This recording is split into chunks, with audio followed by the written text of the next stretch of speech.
Mark Millar qui nous annonce ses big news à lui et qui nous propose 5 nouveaux comics en 2024. Bienvenue dans l'Actu Comics, votre émission 100% comics qui vous raconte toutes les infos comics. Aujourd'hui, c'est une spéciale Mark Millar puisque il nous a promis le 21 mars, hier donc, l'annonce de ces titres de l'année, ces 5 nouvelles créations, ces 5 nouveaux comics qui sortent chez Dark Horse et non plus chez Image Comics. Vous avez peut-être suivi, c'était l'annonce de la fin de l'année dernière. Mark Millar a quitté Image Comics, son catalogue est désormais chez Dark Horse Comics, son catalogue est toujours la propriété intellectuelle de Netflix qui a racheté l'entièreté de son catalogue sauf les séries Kingsman, Kick-Ass et Hit Girl qui sont toujours la propriété de Mark Millar mais également de Matthew Vaughn. Et donc ces séries Netflix qui sont des comics avant d'être des séries, pour le moment il n'y a que 3 séries, on s'attendait d'ailleurs à des annonces côté télé et cinéma et bien pour le moment on n'a rien du tout. À l'heure où j'enregistre cette émission, aucune info n'est tombée, nous n'avons que des informations comics, donc nous débriefons ensemble ces 5 actus comics de Mark Millar pour 2024. Chez Dark Horse vont sortir et ressortir l'ensemble du catalogue qui était autrefois édité par Image Comics aux États-Unis. En France, c'est toujours Panini Comics qui édite, hein, rassurez-vous. Et il va même y avoir ce qu'on appelle des Library Editions, c'est-à-dire des très grands formats avec des belles reliures, comme les très belles éditions de Hellboy, par exemple, aux États-Unis, et son équivalent chez Delcourt, hein, les éditions Prestige de chez Delcourt.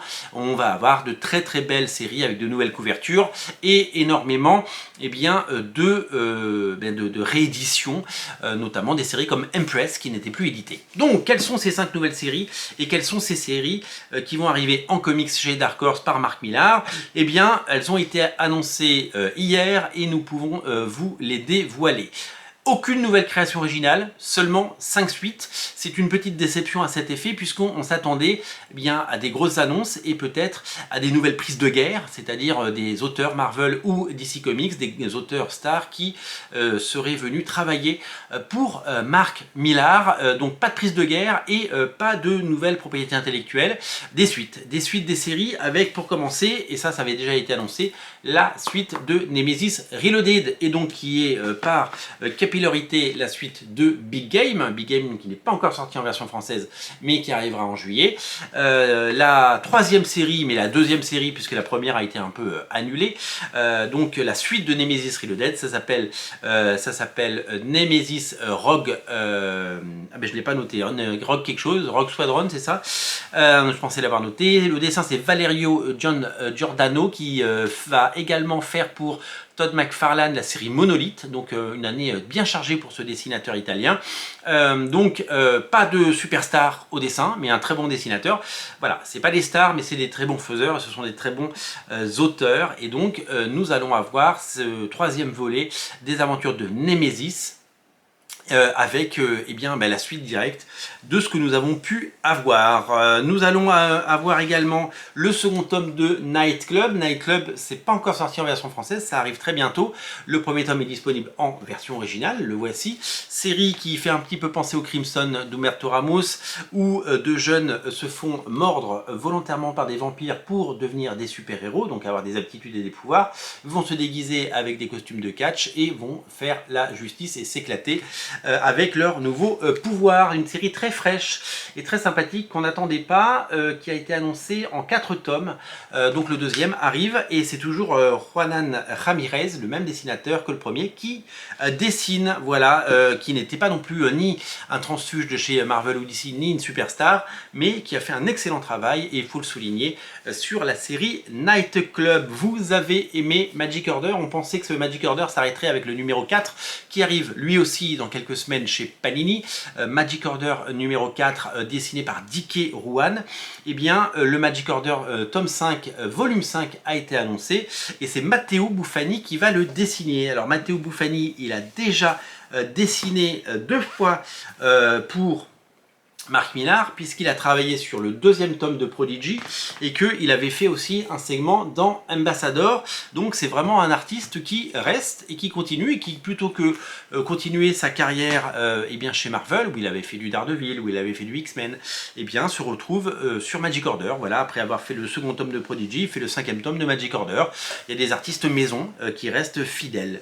Donc on a hâte de découvrir la suite, même si pour le moment rien n'a été aussi bon et aussi bien mené que le premier tome, qui reste culte, même s'il y a d'excellents dessinateurs et de très bonnes idées dans les suites, Magic Order 2, 3 et 4, et bien ce volume 5 sera attendu et apprécié à sa juste valeur. On parlait de Prodigy avec le volume 2. Le premier était dessiné par Raphaël Albuquerque, le deuxième était dessiné par Matteo Buffani, et le troisième, ça va s'appeler Slaves of Mars, les esclaves de Mars, et c'est dessiné par Stefano Landini. Alors Stefano Landini, c'est pas un dessinateur que je connais énormément, j'ai regardé un petit peu ce qu'il a fait, c'est un peu plutôt un dessinateur fill-in actuellement chez Marvel notamment, où il a fait pas mal de choses. C'est un nouveau pari, comme Juanan Ramirez. C'est un pari de la part de Millar, qui aime bien aussi mettre en avant des talents. Et donc, un nouveau dessinateur pour le 3e tome de Prodigy. On s'attendait à un second tome de Huck qui avait été teasé. Il n'a pas été annoncé. On s'attendait à un crossover entre pas King of Spies, entre Sharky, la série Sharky qui est dessinée par Simone Bianchi, et les Space Bandits dessinés par Matteo Scalera. Eh bien, ce crossover non plus n'est pas annoncé. La dernière série à être annoncée, c'est le tome 4 de Jupiter's Legacy, qui après le Requiem va s'appeler donc là, Requiem 1, eh bien, ne s'appellera pas Requiem 2, il s'appellera tout simplement Final, donc changement de nom. Donc Panini se retrouve avec un Requiem 1 qui ne veut plus rien dire. Et c'est toujours Tommy Lee Edwards, donc le même dessinateur, le même dessinateur qui sera aux manettes. C'est le même dessinateur, donc qui sera évidemment sur le projet, et donc ça devrait être le dernier arc. Alors, Jupiter's Legacy, le tome 1 était un phénomène, en tout cas les deux tomes réalisés par Frank Quitely, pour moi c'est un des meilleurs comics que j'ai pu lire, et c'est vraiment quelque chose de fantastique, je vous le recommande. Le prequel Jupiter Circle, donc qui s'appelle maintenant Jupiter's Legacy Prélude, était un très bon arc. J'ai moins apprécié Jupiter's Legacy Requiem. Alors je l'ai moins apprécié, pourquoi? Est-ce que je l'ai moins apprécié parce que la série télé catastrophique, désastreuse et absolument hideuse a abîmé la marque? Et je l'ai déjà dit, la marque a été abîmée. C'est très difficile de défendre Jupiter's Legacy, parce que les gens, quand vous parlez de Jupiter's Legacy, eh bien, pensent à la série. Donc avant qu'elle tombe dans l'oubli, il va se passer du temps. Mais je suis un peu moins hypé, en tout cas, par ce dernier tome, puisque pour moi, le soufflet est retombé. J'aurais aimé que ce soit Quitely qui continue, et j'aurais aimé que les auteurs finissent ce qu'ils ont commencé. C'est Tommy Lee Edwards qui va terminer. Le dessinateur est excellent, ils avaient déjà travaillé ensemble sur 1985, vraiment énormément de talent, mais voilà, un petit goût de réchauffé. Donc pour le moment, moi ces actualités ne m'enthousiasment pas plus que ça. Je m'attendais à une nouvelle adaptation sur Netflix ou autre chose. Alors peut-être que entre le moment où j'enregistre et le moment où vous regardez cette émission, peut-être que d'autres annonces ont été faites et que j'ai fait cette vidéo trop tôt. Mais bon, à un moment, il faut aller se coucher. Et je suis aussi un peu déçu de ne pas ni avoir de nouvelles propriétés, ni avoir de grands noms, de choses un peu exceptionnelles. On sortait d'une vague absolument géniale avec le Nemesis Reloaded de Jorge Jiménez, avec le Big Game de Pepe Larraz, et surtout avec le Ambassadeur magnifique avec des talents comme Frank Quitely, Olivier Coipel, Travis Charest, Matteo Buffani, Matteo Scalera et Karl Kersch. Et j'ai un peu le sentiment que la production 2024 ne sera pas à la hauteur de la production 2023, même si on n'est pas à l'abri évidemment d'avoir d'excellentes histoires. On est sur des suites, voilà, on est sur des suites, on les lira. Je pense que je serai au rendez-vous parce que j'aime beaucoup ce que fait Mark Millar, vous le savez, mais pour le moment je n'ai pas cet enthousiasme que j'ai pu avoir, cette petite lueur qui me bouge, en gros. Quand je savais l'année dernière, en 2023, que Big Game numéro 1 ou 2 ou 3, ou que Ambassador numéro 1 ou 2 ou 3, ou Nemesis Reloaded sortait, je regarder sur le calendrier avant pour savoir où est-ce que je serai. Est-ce que je suis à Paris? Oui, donc il faut absolument que j'aille dans une des boutiques qui vendent la VO à Paris. Est-ce que je suis en voyage? Est-ce que je suis à Londres? Est-ce que je suis à Miami? Est-ce que je suis à Vegas? Où est-ce que je suis en voyage? Est-ce qu'il y aura un comic shop où je pourrais me le procurer le jour de sa sortie pour ne pas le rater, pour ne pas devoir attendre un second tirage, pour pouvoir le lire? Vous savez, ce genre de bouquins qui vous font aller en boutique le jour de la sortie pour être sûr de ne pas le rater. C'est ce qui s'est passé récemment pour moi avec Ultimate Spider-Man, Ultimate X-Men.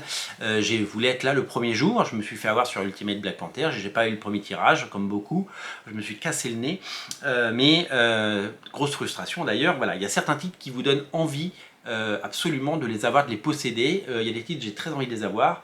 Ces titres-là, on a malheureusement pas ce sentiment aujourd'hui avec ce qui vient d'être annoncé. Ça faisait des semaines et des semaines que Mark Millar, mais bon, c'est le champion du teasing, hein, Mark Millar, nous annonçait des choses exceptionnelles. Pour le moment, ce sont juste des suites que nous lirons sans déplaisir, mais avec un petit peu moins d'enthousiasme évidemment, et peut-être moins d'envie.